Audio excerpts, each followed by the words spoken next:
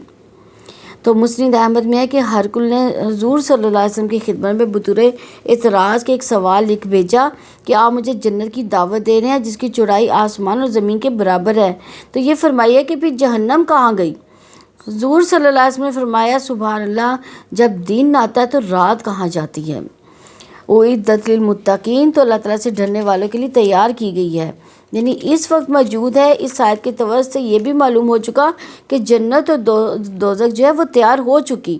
اس میں لوگوں کا رد ہے جو اس بات کے قائل ہی نہیں۔ اللہ تعالیٰ سے ڈرنے والوں کے لیے یعنی متقی وہ ہے جو نہ واجب کو ترک کرتا ہے نہ حرام کا انجام دیتا ہے، یعنی حرام کام کو بھی نہیں کرتا، اللہ تعالیٰ کی نافرمانی نہیں کرتا، اور اگر اس سے کوئی گناہ سرزد ہو جائے تو فوراً کیا کرتا ہے؟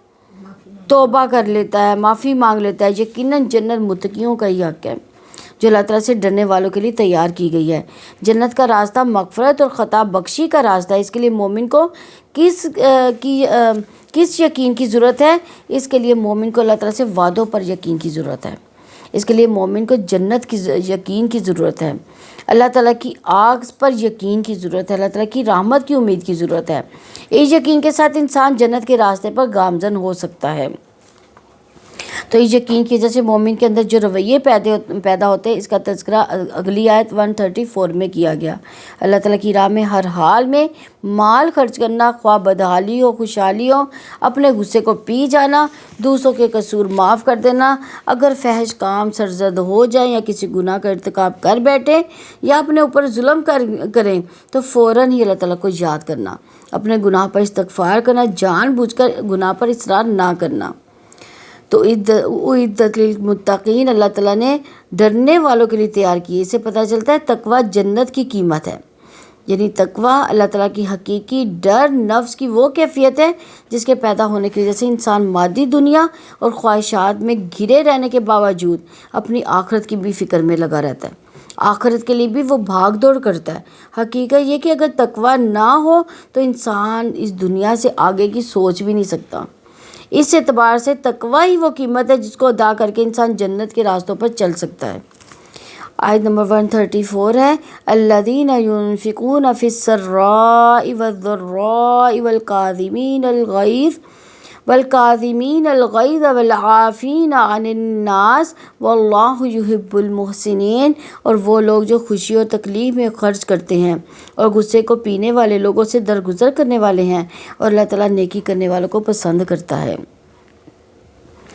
یعنی وہ لوگ جو خوشی اور تکلیف میں خرچ کرتے ہیں، خوشی میں مال خرچ کرنے والے کے اندر مال کی وہ ہرس نہیں ہوتی جو سود خور کے اندر ہوتی ہے۔ خوشی میں مال خرچ کرنے والے کا مال کے بارے میں نقطہ نظر درست ہو جاتا ہے، انہیں کوئی کام اللہ تعالیٰ کی رضا کی جگہ مال خرچ کرنے سے نہیں روک سکتا۔ اب دیکھیں کتنے صحابہ تھے، ان کے پاس کتنا مال تھا، جب نبی صلی اللہ علیہ وسلم کسی جہاد کے لیے یا کسی اللہ کی راہ کے لیے مانگتے تھے تو فوراً ہی اپنے گھر کے سامان لے آتے تھے، کتنا مال دے دیتے تھے، اپنے گھر کی بھی فکر نہیں کرتے تھے۔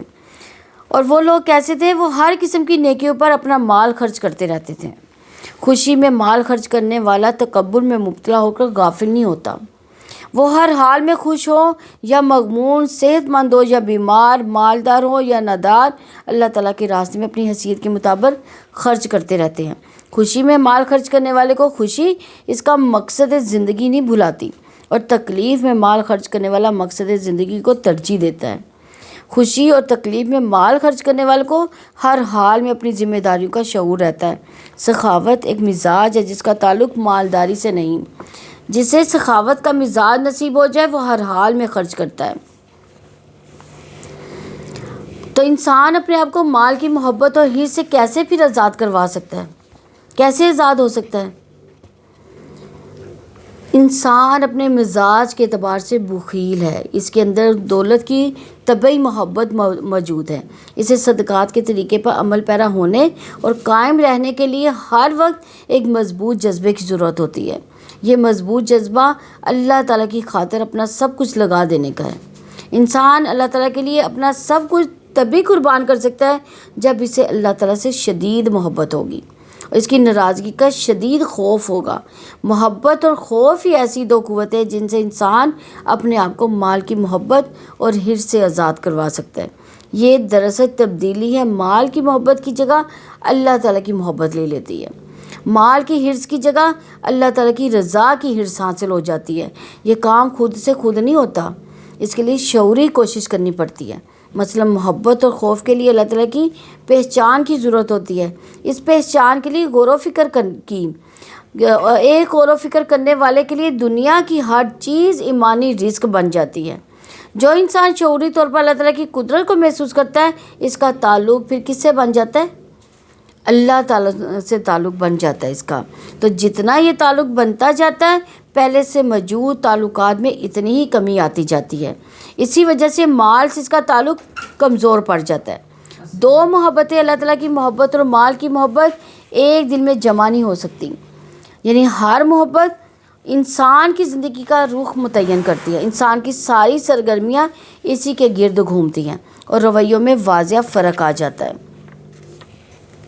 والکاظمین الغیظ، اور غصے کو پینے والے، یعنی غصہ ایک رد عمل ہے. اس صورت میں یہ ہوتا ہے کہ انسان کے خون میں گرمی پیدا ہو جاتی ہے اور انسان کے افعال اس کے قابو میں نہیں رہتے. غصے میں ایسے ہی ہوتا ہے نا، انسان اپنے قابو میں نہیں رہتا اس وقت. چہرے پر اس کے آثار نظر آتے ہیں، آنکھیں چڑھنے لگتی ہیں، نتنے پھولنے لگتے ہیں، سانس پھولنے لگتی ہے اور انسان کی زبان بلا روک ٹوک بولنے لگتی ہے. غصہ بڑھ جانے کی صورت میں کیا ہوتا ہے؟ انسان ٹوٹ پھوٹ کا شکار ہو جاتا ہے، یہاں تک کہ ایسی حال میں بعض کا لوگ دوسروں کو قتل بھی کر ڈالتے ہیں. کئی شوہر اپنی بیویوں کو طلاق دے دیتے ہیں، کچھ لوگ بیوی بچوں کی پٹائی کر دیتے ہیں. غرض انسان غصے میں انسان نہیں رہتا. تو غصے کو پینے کی کون کون سی پھر صورتیں ہیں؟ انسان دوسرے سے انتقام لینے کی قدرت نہ رکھتا ہو تو ظاہری طور پر غصہ ٹھنڈا ہو جاتا ہے، لیکن اندر حسد چھپی ہوتی ہے دل کے اندر، اور دل کے اندر گہری دشمنی پیدا ہو جاتی ہے. دوسرا، غصے کو دل میں چھپانے سے دل پر پردہ پڑ جاتا ہے، دل کے اندر کینے کی آگ سلگتی ہے. انسان دوسروں سے انتقام لینے کی قدرت رکھتا ہے لیکن دل و جان سے معاف کر دیتا ہے، درگزر کرتا ہے تو دل پر غصے کی وجہ سے جو پردہ پڑا ہوتا ہے وہ ہٹ جاتا ہے. انسان کا دل مطمئن ہو جاتا ہے، زمین پر سکون آ جاتا ہے، روح ہلکی پھلکی ہو جاتی ہے. والعافین عن الناس، اور غصے کو پینے والے، یعنی غصے کو پینے کی افضل صورت یہ ہے کہ غصہ آئے تو کیا کرے؟ معاف کر دیں، درگزر کرے، دل میں کینہ نہ رکھیں. غصے کو پینے والے لوگوں کی برائیوں اور زیادتیوں کو معاف کر دیتے ہیں. غصے میں آپے سے باہر ہونا تو درکنار غصے کو ظاہر بھی نہیں کرتے وہ لوگ. تو مومن غصے کو کیسے پھر کنٹرول کرتا ہے؟ مومن غصہ پینے پر اللہ تعالیٰ سے اجر کی امید باندھنے پر باذن اللہ غصے کو کنٹرول کرتا ہے. اللہ تعالیٰ فرماتے ہیں، اے انسان غصے میں مجھے یاد کر لیا کرو، جب مجھے غصہ آئے گا تو تم مجھے بھی یاد آ جاؤ گے اور میں ہلاک کرنے والوں کے ساتھ میں تجھے ہلاک نہیں کروں گا. ابن حاتم کی روایت ہے. جب غصہ دلایا جا رہا ہو تو انسان اپنے شعور کے دروازے کھلے رکھے، شیطان سے اللہ تعالیٰ کی پناہ مانگے، اس لیے کہ غصہ شیطانی فعل ہے.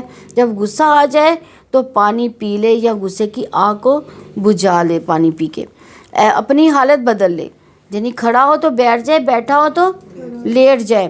سیدنا ابو ذر رضی اللہ عنہ سے روایت ہے، رسول اللہ صلی اللہ علیہ وسلم نے ارشاد فرمایا کہ جب تم میں سے کسی کو غصہ آئے اور وہ کھڑا ہو تو بیٹھ جائے، اسی طرح غصہ چلا جائے تو بہتر ہے، ورنہ لیٹ جاؤ.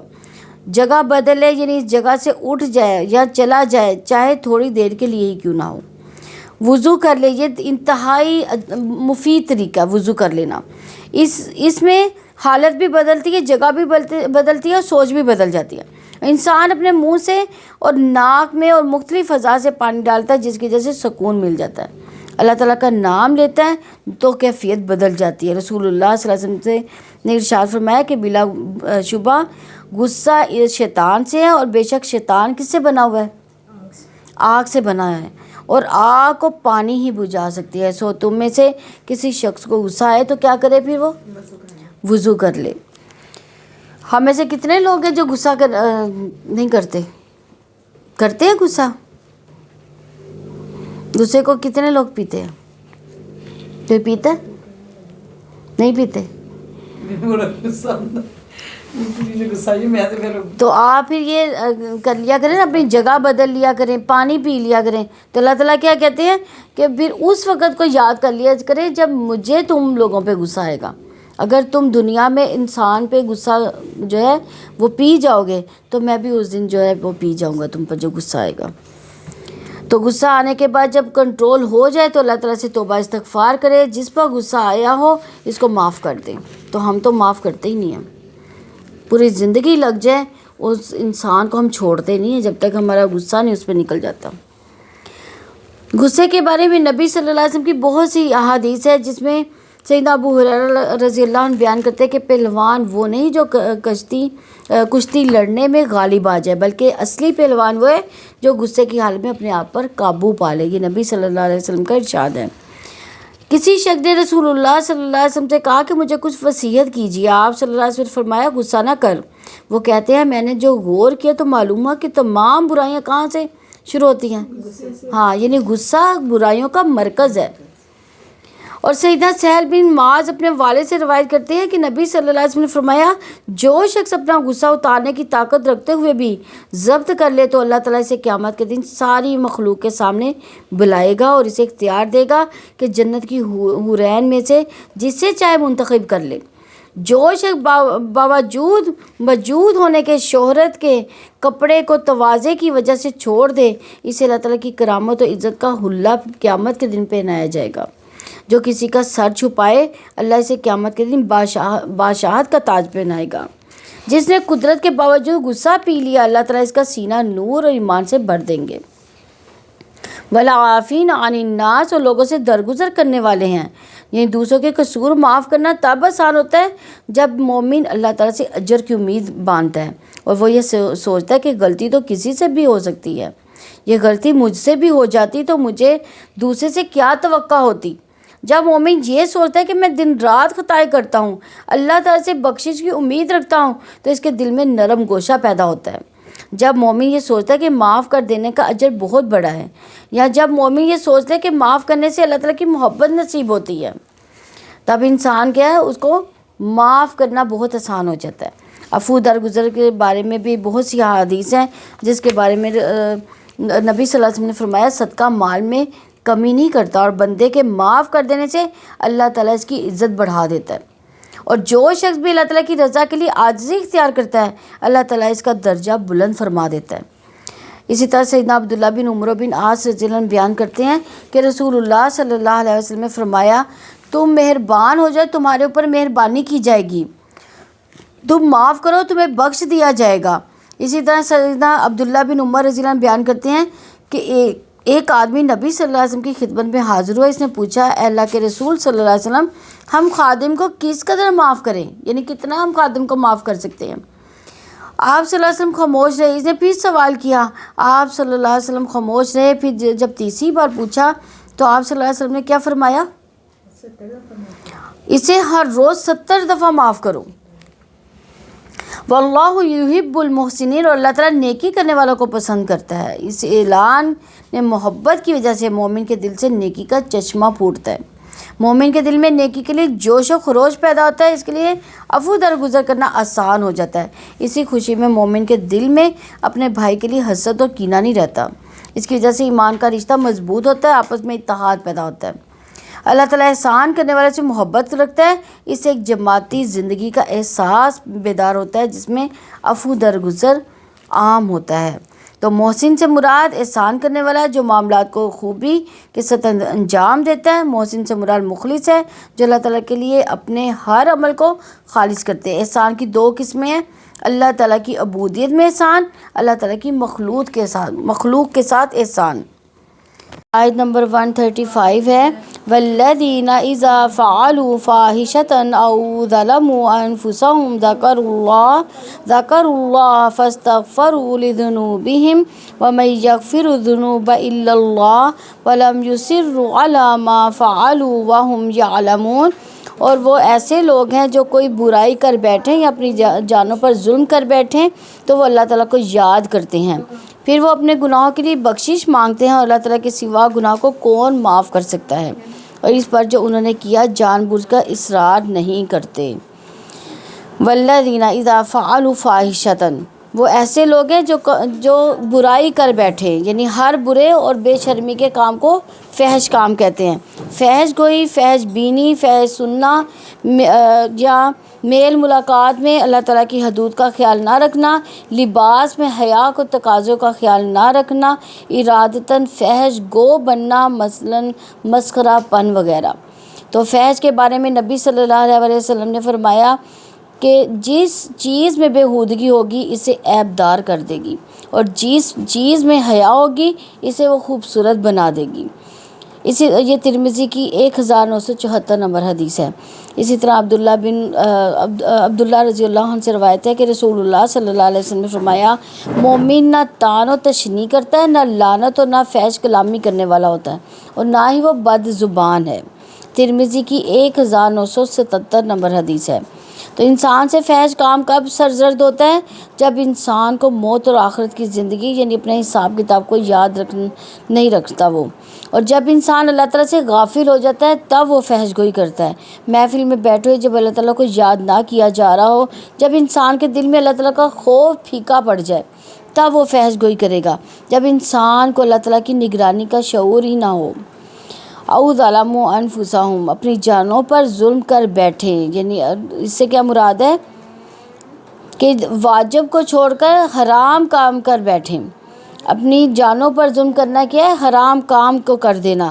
ذکر اللہ، وہ اللہ تعالیٰ کو یاد کرتے ہیں، اپنی موت کو یاد کرتے کر کے، اپنے انجام کو یاد کر کے، اپنے آپ کو اللہ تعالیٰ کے ساتھ باندھ کر، اللہ تعالیٰ کی نافرمانی سے بچ کر، ذکر اللہ، تو وہ اللہ تعالیٰ کو یاد کرتے ہیں، اس کے وعدوں کو یاد کرتے ہیں، اس کی وعیدوں کو، اس کے امر و نہی کو، اس کی عظمت و جلال کو بھی یاد کرتے ہیں۔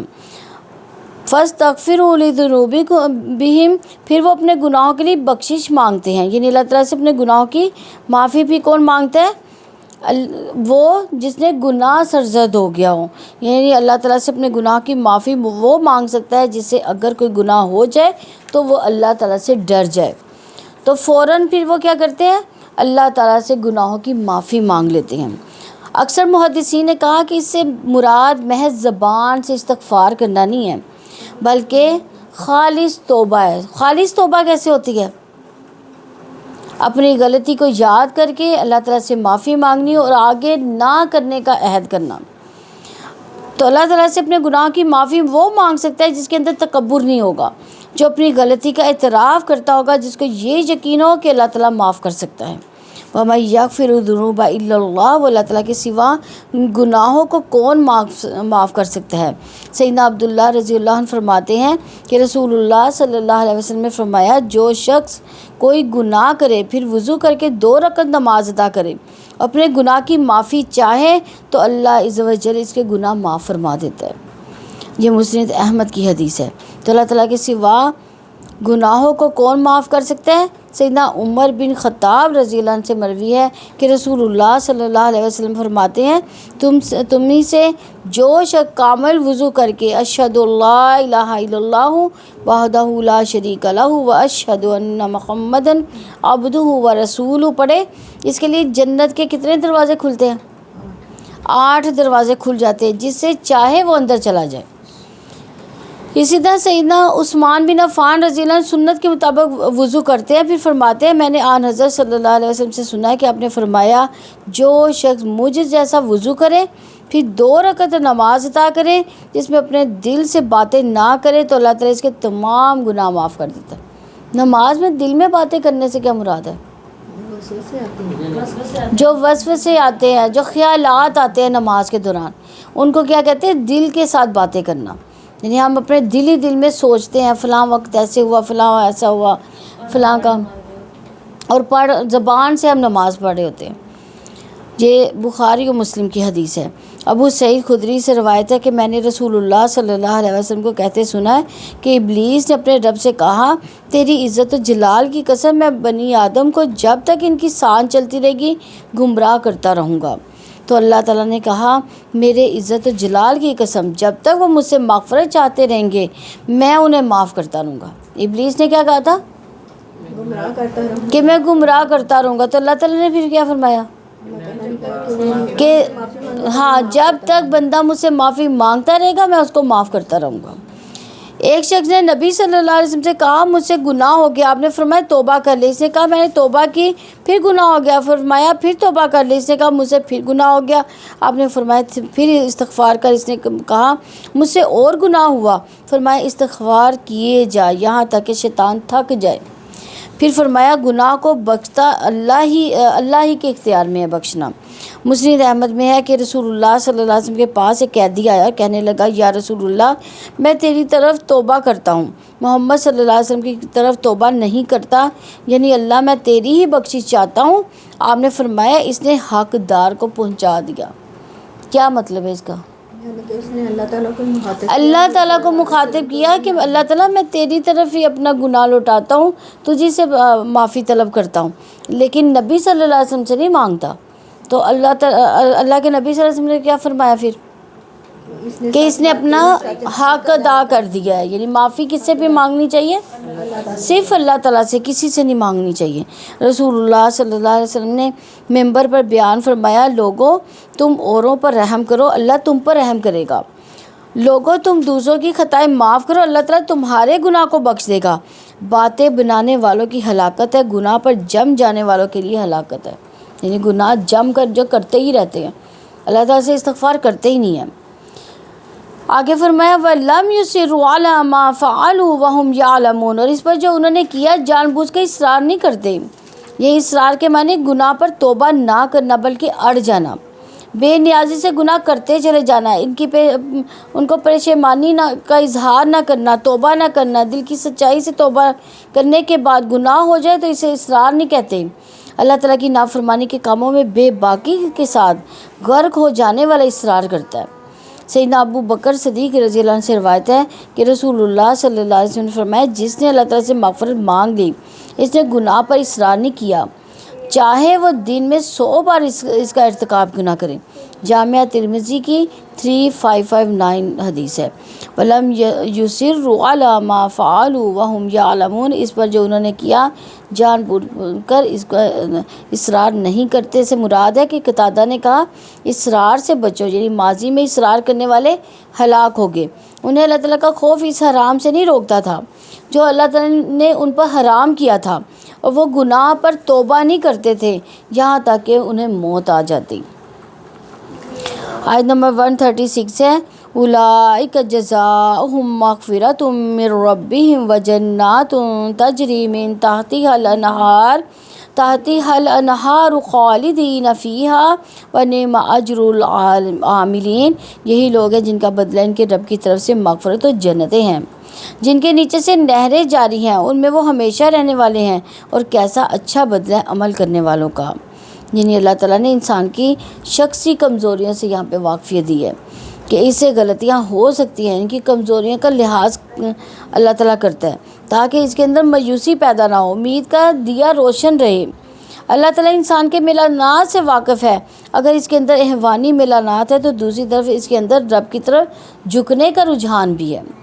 اس لیے اللہ تعالیٰ گندگی میں مبتلا ہونے پر اس کو اوپر اٹھاتا ہے، اس کے پھسلنے سے اسے تھپکی دیتا ہے، گرنے پر اسے اٹھاتا ہے، اس شرط پر کہ اس کے دل میں اللہ تعالیٰ کی یاد ہو، وہ اللہ تعالیٰ سے غافل نہ ہو، جان بوجھ کر اپنی غلطی پر اڑا نہ رہے. تو اللہ تعالیٰ کے لیے توبہ کا دروازہ کھول دیا جاتا ہے، اور توبہ کرنے والوں کے لیے مغفرت و جنت کا دروازہ کھول دیا جاتا ہے جن کے نیچے سے نہریں جاری ہوتی ہیں.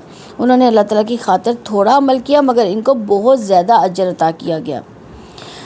تو توبہ کا دروازہ کھول کر اللہ تعالیٰ نے خطا کاری کے دروازے کو کیسے بند کیا کہ اللہ تعالیٰ نے توبہ کا دروازہ کھول کر شرمندہ ہونے والے انسان کی حوصلہ افزائی کی ہے، کہ گناہ کی حوصلہ افزائی نہیں کی. یہاں پہ اللہ تعالیٰ نے توبہ کے لیے آمادہ کرتا ہے اللہ تعالیٰ، لیکن گناہوں کے سلسلے میں لاپرواہی کی اجازت نہیں دیتا. اللہ تعالیٰ مسلسل خطا کاری کو شعار بنانے کی اجازت نہیں دیتا. یہ دین اللہ تعالیٰ کی مخلوق کے لیے توبہ کا دروازہ کھولتا ہے. غزوہ احد کے واقعات کے درمیان مسلمان کی نفسیاتی خصوصیات پر بات کی گئی ہے. یہاں پہ ان نفسیاتی خصوصیات کی کیا اہمیت ہے اور اس مقام پر ان کے تذکرے کرنے کی حکمت یہ ہے. اگر دیکھا جائے تو ان صفات کا غزوہ احد یعنی اسلام اور کفر کی جنگ سے گہرا تعلق ہے. ان کے درمیان خاص مناسبت ہے. جیسے سود خوری کی وجہ سے میدان جنگ میں مسلمانوں نے شکست کھائی تھی، اور یعنی مال غنیمت کی حرص کی وجہ سے انہوں نے شکست کھائی تھی نا. اور تیر اندازوں نے جو درہ چھوڑ دیا تھا، یعنی انہوں نے اللہ تعالیٰ کے نبی کی نافرمانی کی تھی. یعنی جس درے پر نبی صلی اللہ علیہ وسلم نے ان کو تعینات کیا تھا، انہوں نے نبی صلی اللہ علیہ وسلم کی نافرمانی کر کے وہ درہ چھوڑ دیا، اور فتح شکست میں پھر بدل گئی. اسی طرح دشمن پر فتح حاصل کرنے کے لیے اپنی ذات پر فتح حاصل کرنا ضروری ہے. اپنی ذات پر فتح پانے کے لیے جن چیزوں کی ضرورت ہے اس میں یہ ہے کہ یعنی کنجوسی پر فتح یاب ہونا، غصے پر فتح یاب ہونا، یا نفس پر فتح یاب ہونا، گناہ کرنے کی بجائے کنٹرول کر لینا، خواہش پر فتح حاصل کرنا، اللہ تعالیٰ کی طرف رجوع کرنا، تکبر پر فتح پانا، اللہ تعالیٰ سے مغفرت کی طلب کرنا. یہ جنگ مومن کے اندر جاری رہتی ہے، وہ اپنے اوپر فتح یاب ہو تو اللہ تعالیٰ کے دشمنوں پر بھی پھر فتح یاب ہو جاتا ہے۔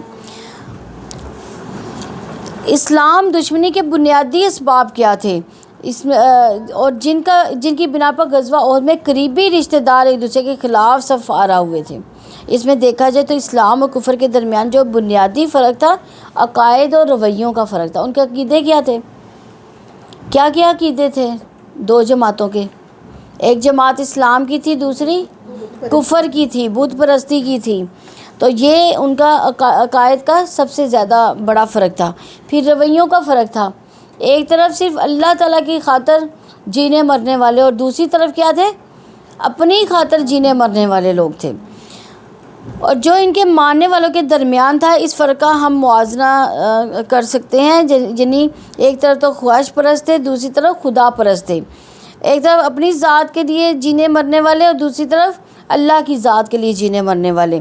اللہ تعالیٰ کے نافرمان ایک طرف تھے لیکن دوسری طرف اللہ تعالیٰ کی اطاعت گزار تھے۔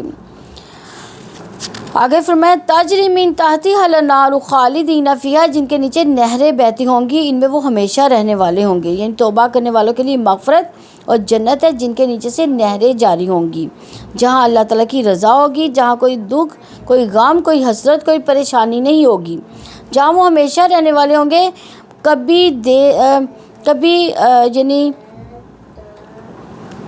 کبھی دیس نکالا نہیں جائے گا، یعنی اپنی جگہ سے وہ نکالا نہیں جائے گا، جہاں کی نعمتوں کو کبھی زوال نہیں آئے گا، یعنی ایک دفعہ جنت میں داخل ہو گیا وہاں سے وہ کبھی نہیں نکلے گا، جہاں کسی کی خوشیوں کو غم نہیں ڈسیں گے، جہاں کسی کی زندگی کو موت نہیں آئے گی، جہاں کسی کی جوانی کو کبھی بڑھاپا نہیں آئے گا، جہاں وہ ہمیشہ ہمیشہ رہیں گی۔ کہاں پہ رہیں گے؟ جنت میں۔ فنعم اجر العاملین، اور کیسا اچھا بدلہ ہے عمل کرنے والوں کا۔ یعنی مقاتل بن حیان کا قول ہے کہ اجر العالمین، یعنی اللہ تعالیٰ کی اطاعت کرنے والوں کا بدلہ کیا ہے؟ کیا بدلہ ہے؟ جنت ہے۔ تو انہوں نے اللہ تعالیٰ کی خاطر تھوڑا عمل کیا مگر ان میں بہت زیادہ اجر ہے۔ مشقت برداشت کرنے کے بعد بھی راحت کی امید انہیں تھی، اور جزا کے وقت بھی عمل کرنے والوں کو اپنے عمل کا پورا وافر بدلہ عطا کیا گیا۔ آیت نمبر 137 ہے قد خلت من قبلکم سنن فسیروا فی الارض فانظروا کیف کان عاقبۃ المکذبین، تم سے پہلے بھی بہت سے طریقے گزر چکے ہیں، سو تم زمین میں چل کر دیکھو کہ جھٹلانے والوں کا کیسا انجام ہوا۔ سنن سے مراد سنت کی جمع، یہ وہ سیرت اور طریقہ جس پر فرد اور جماعت ہوتی ہے، اور اللہ تعالیٰ کی سنت سے مراد اپنی مخلوق کے بارے میں اس کے طریقے، اس کا قانون جو ماضی میں مخلوق کے بارے میں جاری ہوا۔ یہاں پہلے لوگوں کے طریقے سے مراد رسولوں کو جھٹلانا، ان کے احکامات کی نافرمانی کرنا۔ تو دنیا میں لوگوں کے حالات بدلتے رہتے ہیں، اس دنیا میں لوگوں کی آزمائش میں مبتلا کیا جاتا ہے تاکہ ان کی روح خالص کر لی جائے، ان کے صبر کو آزمایا جاتا ہے۔ یعنی آپ دیکھیں دنیا میں جتنے بھی لوگ ہیں کسی نہ کسی غم میں ضرور مبتلا ہے، یہ ہو نہیں سکتا کہ وہ کسی غم میں نہ ہو۔ یہ کیوں ہے؟ غم کیوں آتے ہیں؟ آزمائش کے لیے آتے ہیں۔ اللہ تعالیٰ دیکھتا ہے کہ میرا بندہ کیا غموں میں بھی مجھے یاد رکھتا ہے کہ نہیں رکھتا، تو اس مقصد کے لیے ان پر مصیبتوں اور آزمائشوں کے پہاڑ توڑے جاتے ہیں۔ جو صبر سے کام لیتے ہیں انہیں فتح نصیب ہو جاتی ہے، اور جو لوگ حق کو جھٹلاتے ہیں وہ کفر کا رویہ اختیار کرتے ہیں، انہیں صفحہ ہستی سے مٹا دیا جاتا ہے۔ قد خلت من قبلکم سنن، تم سے پہلے بھی بہت سے طریقے گزر چکے۔ یعنی مسلمانوں کو یہ بات کیوں کہی گئی؟ مسلمانوں نے غزوہ احد میں رسول اللہ صلی اللہ علیہ وسلم کے حکم کی خلاف ورزی کی تھی۔ آپ صلی اللہ علیہ وسلم نے جن تیر اندازوں کو غزوہ احد میں عبداللہ بن جبیر کی قیادت میں پہاڑی پر مقرر فرمایا تھا، اس مقصد کے لیے کہ جو گھوڑ سوار ادھر سے آئیں انہیں پیچھے سے ہی دھکیل دیا جائے، اور فتح ہو شکست ہو اپنی جگہ سے نہیں ہٹنا، ان کو یہ کہا تھا۔ پھر جب مسلمانوں کو فتح نصیب ہوئی تو اس دستے کے افراد میں اختلاف ہو گیا۔ ان میں سے ایک گروہ کا خیال تھا کہ اب جنگ ختم ہوگی لہٰذا یہاں ٹھہرنا جو ہے وہ ضروری نہیں ہے، وہ درے سے ہٹ کے رسول اللہ صلی اللہ علیہ وسلم کی اطاعت کرنے والے 10 افراد وہاں پہ باقی رہ گئے۔ اس موقع سے کافروں نے فائدہ اٹھایا، مسلمانوں سے پیچھے سے حملہ کیا، اور اس موقع پر اللہ تعالیٰ فرمایا کہ یہ جو کچھ ہوا نئی بات نہیں ہے، اس سے پہلے بھی لوگ رسولوں کو جھٹلاتے رہے ہیں۔ فسیروا فی الارض، تو تم زمین پر چل پھر کے دیکھو. یعنی اللہ تعالیٰ کا یہ حکم اس مقصد کے لیے کہ ہلاک ہونے والوں کے حالات سے عبرت حاصل کرو. فانظروا کیف کان عاقبۃ المکذبین، سو تم زمین میں چل پھر کر دیکھو کہ جھٹلانے والوں کا کیسا انجام ہوا تھا. اللہ تعالیٰ نے جھٹلانے والوں کا انجام اس لیے سامنے رکھا تاکہ لوگ رسول اللہ صلی اللہ علیہ وسلم کی نافرمانی کرنے سے بچ جائیں. تو گزشتہ اقوام کا انجام دیکھنے کا ہمیں کیا فائدہ ہوگا کہ زمین پر انسانی زندگی ایک کھلی کتاب ہے. اس سے پتہ چلتا ہے کہ زمین پر واقعات کے فیصلے کس بنیاد پر ہوتے ہیں. ان کو یہ پتہ چلتا ہے کہ اللہ تعالیٰ کے نظام کس قدر پختہ ہے جس کے تحت یہ واقعات ظہور پذیر ہوتے ہیں. یہ بھی پتہ چلتا ہے ان واقعات کی روانی میں آئندہ کے لیے کیا لاہ عمل اختیار کرنا ہے. تو کوئی قوم ایسی نہیں جہاں اللہ تعالیٰ کا پیغمبر مبعوث نہ ہوا ہو. وَإِن مِّنْ أُمَّةٍ إِلَّا خَلَا فِيهَا نَذِيرٌ، اور کوئی امت نہیں مگر ان میں سے ایک خبردار کرنے والا ضرور گزرا ہے. جب تک کوئی قوم اپنی پیغمبر کی تعلیمات پر عمل پیرا رہتی ہے تو یہ اس کے عروج کا زمانہ ہوتا ہے. اور جب یہی لوگ عیش و عشرت و فحاشی اور بے حیائی اور نافرمانی کے کاموں میں مبتلا ہوتے ہیں جس کا نام ان کی زبان میں تہذیب ہوتا ہے، تو ان پر بتدریج زوال آنا شروع ہو جاتا ہے. تو ہم بھی آج کل یہی کہا جاتا ہے نا، کوئی نقاب کرتا ہے تو اس کو کیا کہا جاتا ہے؟ یہ تو دھکیانوسی ہے. تو پردہ تو کس چیز کا ہوتا ہے؟ دل کا پردہ ہوتا ہے. دل کا پردہ ہوتا ہے، یعنی یہ اللہ تعالیٰ کا حکم ہے. یہ دل کا پردہ کیا ہوتا ہے؟ دل کا پردہ تو کچھ بھی نہیں ہوتا. یعنی ہمیشہ اس قوم کو زوال آیا ہے جس نے اللہ کی اور اس کے رسول کی نافرمانی کی ہے. تو اگر ہم اللہ تعالیٰ کے اور اس کے رسول کی نافرمانیوں میں لگیں گے کہ تو کیا ہوگا؟ ہمارا معاشرہ ہی تباہ ہو جائے گا. تو آج یہ دیکھیں، ہم نے مغربی تہذیب کو اپنایا تو کیا ہوا ہے؟ ہمارا معاشرہ تباہ و برباد ہو گیا. آیت نمبر 138 ہے، ھذا بیان للناس وہدی وموعظۃ للمتقین، لوگوں کے لیے یہ بیان ہے، اللہ تعالیٰ سے ڈرنے والوں کے لیے ہدایت اور نصیحت ہے. یعنی اس سے مراد کی تاریخی واقعات جو قرآن حکیم میں بیان ہو رہے ہیں. عام لوگ جن کے پاس کوئی علمی ذخیرہ نہیں ہے ان کے لیے تو علمی بیان ہے. یہ قرآن انسانی کے لیے ایک درس کی یعنی ایک انقلاب والا درس ہے، اور جب تک یہ قرآن بیان نہ کیا جائے یہ انقلاب نہیں آ سکتا. وَہُدًى وَمَوْعِظَةٌ لِّلْمُتَّقِينَ، اور اللہ تعالیٰ سے ڈرنے والوں کے لیے ہدایت و نصیحت ہے. اس لیے کہ صرف اللہ تعالیٰ سے ڈرنے والوں کے دل ہدایت کے لیے کھلے رہتے ہیں، وہی ہدایت قبول کرتے ہیں. اور سچائی اور حق کو قبول کرنے کے لیے ہدایت اس صورت میں مل سکتی ہے جب دل ایمان اور یقین سے بھر جائے. ایمان اور تقوی ہی انسان حق کے راستے کی تکلیفیں برداشت کر سکتا ہے. یعنی ایمان ہوگا دل میں اور اللہ کا ڈر بیٹھا ہوگا دل میں، تب بھی ہم کیا کر سکیں گے کہ اللہ تعالیٰ نے جو ہمیں تکلیفیں دینی ہے دنیا میں ہم اس پر بھی صبر کر سکیں گے. تو متقیوں کے لیے قرآن مجید ہدایت و نصیحت ہے. اس میں پچھلے لوگوں کے حالات سے ہدایت دی گئی ہے، ان کے ذریعے طرز عمل سے ہمیں نصیحت کی گئی ہے. لوگوں کے لیے یہ بیان ہے، اس میں وہ لوگ بھی داخل ہیں جو جنگ کرنے کے لیے آئے تھے، اور عام مکذبین بھی ہیں، یعنی عام جھٹلانے والے بھی. موعظۃ سے مومن کی ایک ایسی نصیحت ہے جس کی وجہ سے دوسرا مومن کامیابی کی نجات کے راستے پر چلتا ہے. یعنی اگر ہمیں قرآن میں مختلف نصیحتیں، کچھ مختلف واقعات بتائے گئے، کیوں بتائے گئے واقعات؟ نصیحت حاصل کرنے کے لیے. یعنی ہم اگر کوئی کسی کو کہانی سناتے ہیں تو کس لیے سناتے ہیں؟ تاکہ اس کو عبرت دلائی جائے. اور ہمیں قرآن نے یہ جو پچھلے لوگوں کی کہانیاں سنائی ہیں کیوں سنائی ہیں؟ تاکہ ہم وہ غلطیوں سے بچ جائیں جو پہلے لوگوں نے کی ہیں، ہم ان غلطیوں میں مبتلا نہ ہوں.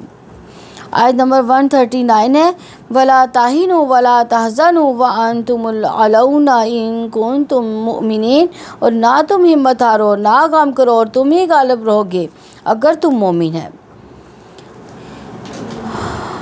یعنی وہن رائے عمل اور امور کے انجام دینے میں کمزور پڑنا وہن کہتے ہیں. ولا تاہنو، کفار سے جنگ کرنے میں کمزور پڑ جانا. ولا تاہنو، نہ تم کمزور پڑو، نہ جہاد میں بیٹھے رہو، یعنی جہاد کرو لازم ہے. ولا تحزنو، نہ تم غم کرو. تمہارے مرد میں سے تمہارے جو مرد ہیں وہ سب کے سب کہاں پہ چلے جائیں؟ جہاد پہ جائیں. وانتم الاعلون، اور تم ہی غالب رہو گے. قتادہ کا قول ہے، یعنی اصحاب محمد صلی اللہ علیہ وسلم انہیں اپنے دشمن سے جنگ کی ترغیب دلائی جا رہی ہے کہ انہیں عاجز اور کمزور پڑنے سے روکا گیا ہے۔ ان کنتم مومنون، اگر تم مومن ہو، یعنی اللہ تعالیٰ نے تو ہمیشہ کے لیے ایک کلیہ بتا دیا کہ اگر تم واقعی مومن ہو، سست اور غم زدہ نہ ہو، بلکہ اللہ پر توکل کرو، بھروسہ کرو، تو یقیناً اللہ تعالیٰ تمہیں غلبہ عطا کرے گا۔ سیدنا ثوبان رضی اللہ عنہ بیان کرتے ہیں کہ رسول اللہ صلی اللہ علیہ وسلم نے ارشاد فرمایا کہ آدمی اپنے گناہوں کی وجہ سے رزق کے محروم ہو جاتا ہے۔ اسی مسند احمد میں مروی ہے کہ رسول اللہ صلی اللہ علیہ وسلم نے ارشاد فرمایا، ڈر ہے کہ دنیا کی قومیں تم پر ہر طرف سے ٹوٹ پڑیں گی، جس طرح کے بھوکے کھانے کے پیالے پہ ٹوٹ پڑتی ہیں۔ صحابہ رضوان اللہ نے عرض کیا، یا رسول اللہ صلی اللہ علیہ وسلم، کیا اس وقت ہماری تعداد کم ہوگی؟ آپ نے فرمایا، اس وقت تمہاری کثرت ہوگی، لیکن تمہاری حالت اس وقت سیلاب کے خس و خاشاک جیسی ہوگی۔ تمہارے دشمنوں کے دلوں میں تمہارا رعب اٹھ جائے گا، تمہارے دلوں میں بزدلی پیدا ہو جائے گی۔ صحابہ نے عرض کیا، یا رسول اللہ صلی اللہ علیہ وسلم، بزدلی کیا ہے؟ آپ صلی اللہ علیہ وسلم نے فرمایا، زندگی سے موت اور موت کا ڈر۔ اور آج آپ دیکھیں کہ کتنے مسلمان ہیں، ہر ملک میں مسلمان موجود ہیں، لیکن کوئی ہمت نہیں کر رہا فلسطین کا ساتھ دینے کے لیے۔ تو یہ کیا مسلمانوں کی بزدلی نہیں ہے کہ وہ جہاد کے لیے اپنے فلسطین بھائیوں کا ساتھ ہی نہیں دے سکتے؟ تو اللہ تعالیٰ نے غلبے اور قوت کا راز ایمان کو قرار دیا کہ اگر ایمانی قوت موجود ہے تو غلبہ تمہارا ہے۔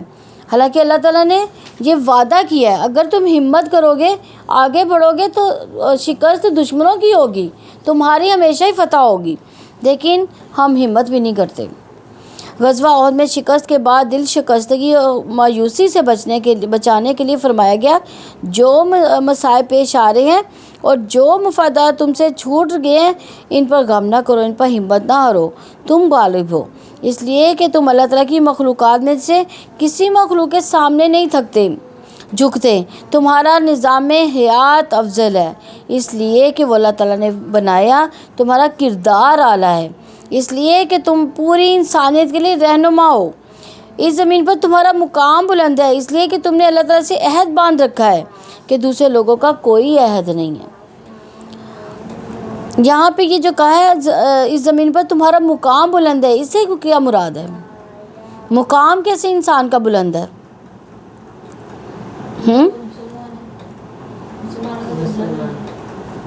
مسلمان اس لیے بلند ہے مقام۔ اچھا، یہ دوسرا جو بات بتائیے کہ تم اللہ تعالیٰ سے عہد تم نے باندھ رکھا ہے، اس کا کیا مطلب ہے؟ کون سا عہد باندھا ہوا ہے ہم نے اللہ تعالیٰ سے؟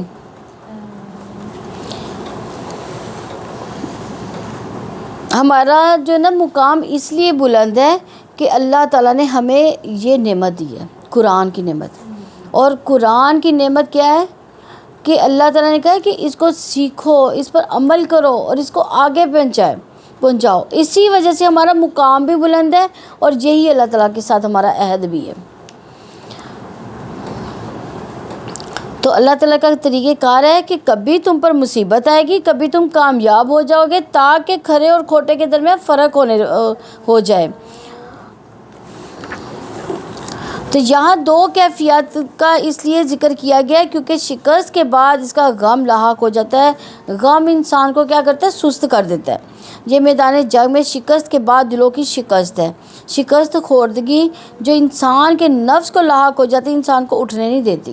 یعنی ایک دفعہ انسان شکست ہوتا ہے، شکست کھاتا ہے تو کیا ہوتا ہے؟ انسان سست پڑ جاتا ہے، اور پھر کیا ہوتا ہے؟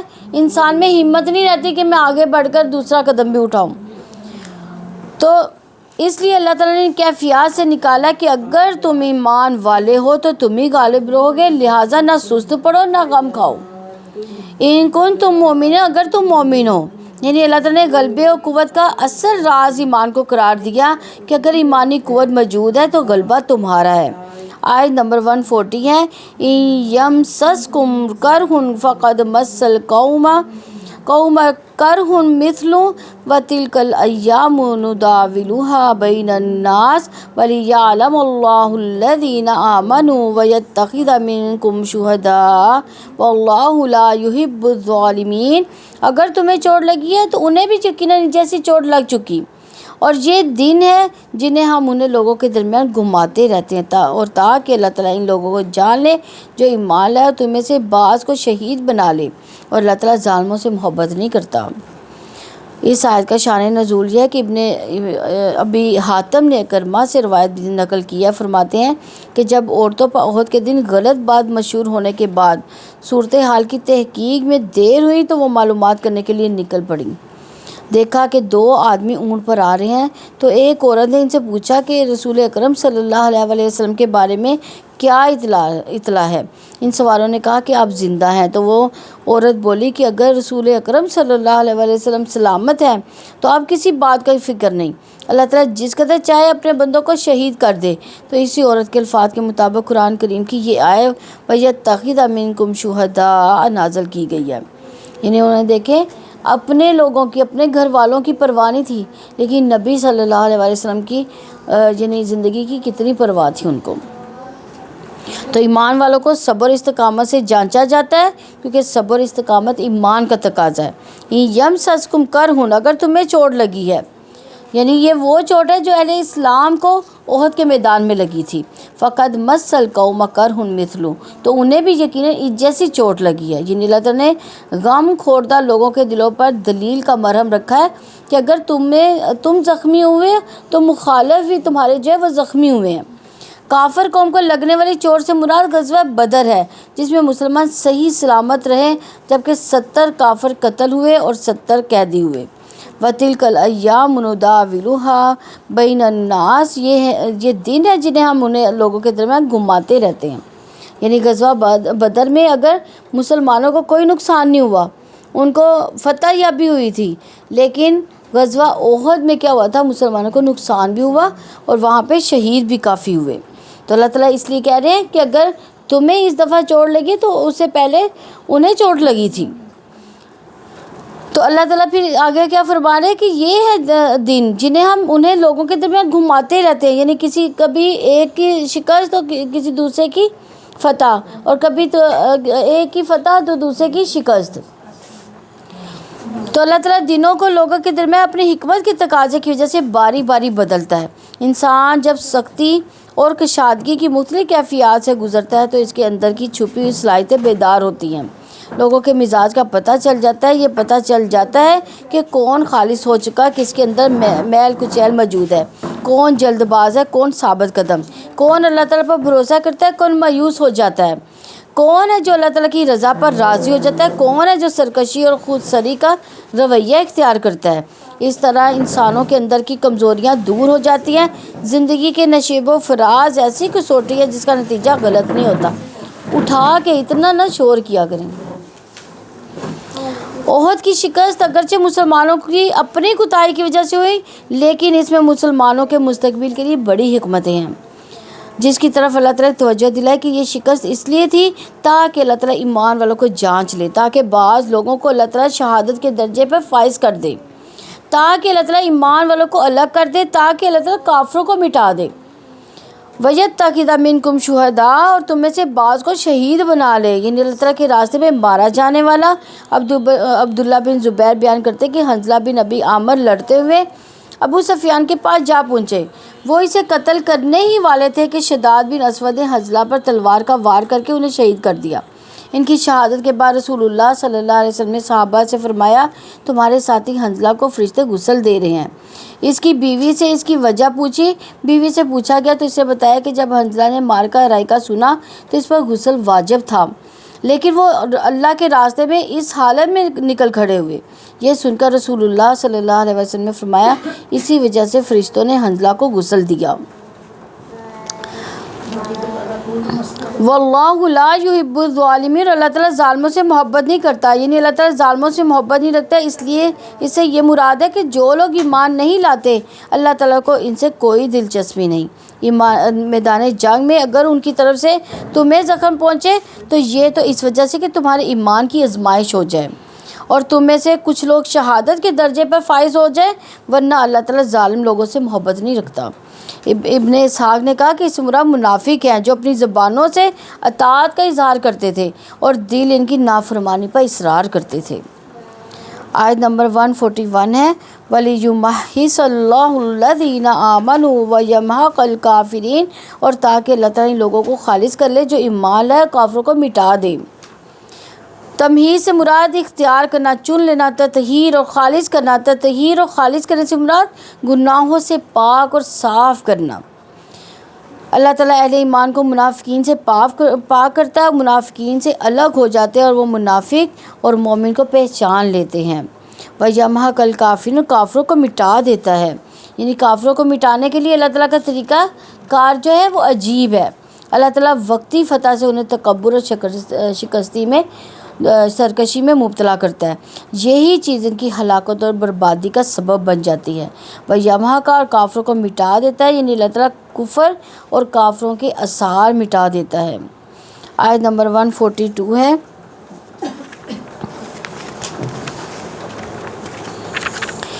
ام حسبتم ان تدخلوا الجنة ولما يعلم الله الذين جاهدوا منكم ويعلم الصابرين، یا تم نے گمان کر لیا کہ تم جنت میں داخل ہو جاؤ گے، حالانکہ اللہ تعالیٰ نے ابھی تک ان کو نہیں جانا جنہوں نے تم میں سے جہاد کیا، اور تاکہ وہ جان لے صبر کرنے والوں کو۔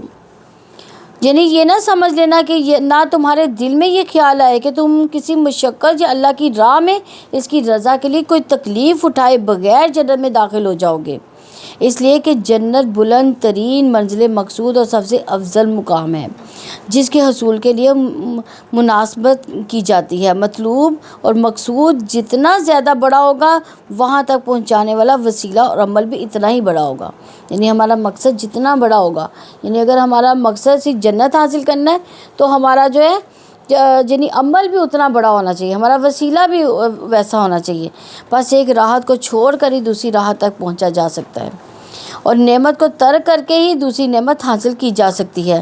جنت میں داخلہ ایسی چیز نہیں جو محض خیال و خواہش کی بنیاد پر ہو جائے کہ ہم بیٹھے بیٹھے یہ کہتے جائیں کہ ہمیں اللہ تعالیٰ جنت عطا فرما دے اور عمل ہمارے کچھ بھی نہ ہو، یعنی خواہش یا خیال کے ارادے سے ہم جنت نہیں حاصل کر سکتے، اس کے لیے کوشش شرط ہے۔ اور جنت میں داخلے کی کم از کم شرائط جہاد اور صبر ہے۔ جہاد اور صبر، جہاد کیا چیز ہے؟ اللہ کی راہ میں اپنا جان مال، اپنا تن بدن ہر چیز لگا دینا، اور صبر کیا چیز ہے؟ اللہ کی آزمائشوں پر، اللہ کی مصیبتوں پر صبر کرنا، وویلا نہ کرنا، چیخ و پکار نہ کرنا۔ اللہ تعالیٰ جہاد اور صبر کے موقع دے کر ایک انسان کی خواہش کو حقیقت میں دیکھتے ہیں۔ جنت انسان کو صبر اور جہاد کے بدلے میں بھی نصیب ہو جاتی ہے۔ وَلَمَّا يَعْلَمِ اللَّهُ الَّذِينَ جَاهَدُوا مِنكُمْ وَيَعْلَمَ الصَّابِرِينَ، حالانکہ اللہ تعالیٰ نے ابھی تک ان کو نہیں جانا جنہوں نے تم سے جہاد کیا، اور تاکہ وہ جان لے صبر کرنے والوں کو۔ اس آیت سے یہ بھی پتہ چلتا ہے کہ اللہ تعالیٰ کی راہ میں آزمائش لازم ہے، اور اس آزمائش میں اللہ رب العزت کو یہ دیکھنا مطلوب ہے کہ صبر کرنے والے کون ہیں۔ ٹیوشن جانا آپ نے؟ چلی جائے۔ تو اللہ تعالیٰ کی راہ میں سے جہاد کر لینا کافی نہیں، بلکہ مشکلات پر صبر کرنا بھی ضروری ہے۔ سیدنا خباب بن ارت رضی اللہ عنہ ان مصائب سے کچھ گھبرا سے گئے اور چاہا کہ جا کر رسول اللہ صلی اللہ علیہ وسلم سے دریافت فرمائے کہ جس وقت کی آپ بشارت سناتے ہیں ہاں اور وہ کب آئے گا۔ چنانچہ وہ خود راوی ہیں کہ میں رسول اللہ صلی اللہ علیہ وسلم کے پاس آیا، اس وقت آپ کعبہ کے سائے میں ایک چادر پر تکیہ لگائے بیٹھے تھے۔ اس زمانے میں ہم مشرک لوگوں پر سے سخت تکلیفیں اٹھا رہے تھے۔ میں نے آپ صلی اللہ علیہ وسلم سے عرض کیا، آپ اللہ تعالیٰ سے ان مشرکوں کے لیے بد دعا کیوں نہیں کرتے؟ یہ سنتے ہی آپ تکیہ چھوڑ کر سیدھے بیٹھ گئے۔ آپ صلی اللہ علیہ وسلم کا چہرہ غصے سے سرخ ہو گیا اور فرمایا، تم سے پہلے ایسے لوگ گزر چکے ہیں جن کے گوشت اور پٹھوں میں ہڈیوں تک لوہے کی کنگیاں چلائی جاتی تھیں، مگر وہ اپنے سچے دین سے نہیں پھرتے تھے، اور ان کے سر کے درمیان آرا رکھ کے چلا دیا جاتا تھا، ان کے 2 ٹکڑے کر دیے جاتے تھے، مگر اپنے سچے دین سے نہیں پھرتے تھے، اور اللہ ایک دن اس کام کو ضرور پورا کرے گا۔ یہ بخاری کی روایت ہے۔ آپ دیکھیں فلسطین میں ایسے ہی نہیں ہو رہا، کیسے کیسے ان کو قتل کیا جا رہا ہے، کیسے کیسے ان کو شہید کیا جا رہا ہے، لیکن وہ صبر کا دامن نہیں چھوڑ رہے ہاتھ سے، اور ہم عیش کی زندگی بسر کرتے ہوئے اذان کی آواز سنتے ہوئے بھی نماز نہیں پڑھتے۔ کتنے لوگ ہیں ہم میں کہ بالکل نماز نہیں پڑھتے۔ روزمرہ زندگی میں ایمان پر جمے رہنا، ایمان کے تقاضے پورے کرتے رہنا صبر ہے۔ آرام طلبی کی تمنا کے مقابلے میں کام کرنا جو ہے وہ صبر ہے، اور وسوسوں اور نفس کی اکساہٹوں کے مقابلے میں ایمان پر جمے رہنا بھی صبر ہی ہے۔ اللہ تعالیٰ یہ دیکھنا چاہتے ہیں کہ کون روزمرہ زندگی میں ایمان کے تقاضے پورے کرتا ہے، کون اپنی آرام طلبی کو ترک کرتا ہے، کون وسوسوں اور نفس کی اکساہٹوں کے مقابلے میں ایمان پر جمع رہتا ہے۔ آیت نمبر 143 ہے، وَلَقَدْ كُنْتُمْ تَمَنَّوْنَ الْمَوْتَ مِنْ قَبْلِ أَنْ تَلْقَوْهُ فَقَدْ رَأَيْتُمُوهُ وَأَنْتُمْ تَنْظُرُونَ، اور بلا شبہ یقیناً تم موت کی تمنا کیا کرتے تھے اس سے پہلے کہ تم ملو اس سے، تو یقیناً تم نے اسے اس حال میں دیکھ لیا کہ تم آنکھوں سے دیکھ رہے تھے۔ یعنی صحابہ کرام رضوان اللہ میں سے وہ لوگ جو غزوہ بدر میں شریک نہیں ہو سکے تھے، وہ شہادت کی تمنا اور آرزو ضرور رکھتے تھے، اسی لیے انہوں نے رسول اللہ صلی اللہ علیہ وسلم کو مدینہ سے باہر نکل کر جہاد کرنے کا مشورہ دیا تھا۔ ابن ابی حاتم نے اوفی کے واسطہ سے ابن عباس رضی اللہ عنہ سے روایت نقل کی ہے کہ صحابہ کرام میں سے کچھ حضرات کہتے تھے، کاش ہم کفار کو بھی اسی طرح قتل کریں جیسا کہ بدر کے دن قتل کیا تھا، اور کاش بدر جیسا دن پھر پیش آئے، ان میں ہم کفار کو طے کر دیں، یعنی بہت زیادہ ثواب کمائے اس میں، یا شہادت اور جنت حاصل کریں، یا زندگی اور مال غنیمت حاصل کریں۔ چنانچہ اللہ تعالیٰ نے احد کے دن کا مشاہدہ کرا دیا، اور اس میں ان حضرات کے سوا جن کو اللہ تعالیٰ نے ثابت قدم رکھا کوئی نہ جم سکا۔ اس پر اللہ تعالیٰ نے یہ آیت نازل فرمائی کہ تم تو مرنے یعنی شہید ہونے کی تمنا کر رہے تھے۔ یہ تفسیر ابن عباس کی روایت ہے۔ تو رسول اللہ صلی اللہ علیہ وسلم نے فرمایا، تم دشمن سے مڈ بھیڑ کی تمنا نہ کرو اور اللہ تعالیٰ سے عافیت طلب کرو۔ جب دشمن سے لڑنا پڑ جائے پھر ثابت قدم رہو، یعنی پہلے اس بات کی تمنا نہ کرو کہ ہم اس سے لڑیں گے، دشمنوں سے پہلے تمنا نہ کرو، لیکن اگر ان کے ساتھ مقابلہ کرنا پڑ جائے تو پھر پیچھے نہیں ہٹنا، پھر جو ہے جنت تلواروں کے سائے کے نیچے ہے۔ فَقَدْ رَأَيْتُمُوهُ وَأَنْتُمْ تَنْظُرُونَ، تو یقیناً تم نے اس حال میں دیکھا کہ تم آنکھوں سے دیکھ رہے تھے۔ یعنی غزوہ احد میں مسلمانوں کو شکست ہوئی، 70 افراد شہید ہوئے، مسلمان ذہنی صدموں کا شکار ہوئے، تب یہ کہا گیا کہ تمہاری ہی چاہت تھی کہ اللہ تعالیٰ کی راہ میں شہید ہوں۔ اب اللہ تعالیٰ نے وہ موقع دے دیا تو تم نے آنکھوں سے دیکھ لیا، تمہاری چاہت پوری ہوگی، اب پریشانی کس بات کی؟ وَأَنْتُمْ تَنْظُرُونَ، تو تم آنکھوں سے دیکھ رہے تھے، یعنی موت کو سامنے دیکھنے کی بات تاکید و مبالغے کے لیے کی گئی ہے۔ مراد ہے کہ تم نے مجاہدوں کی صف آرائی میں تلواروں کی جلگار اور تیروں کی بچھاڑ میں موت کا مشاہدہ کر لیا۔ الحمدللہ ہمارا یہ رکوع کمپلیٹ ہوا۔ اللہ تعالیٰ ہمیں اس کو سمجھنے اور اس پر عمل کی توفیق عطا فرمائے۔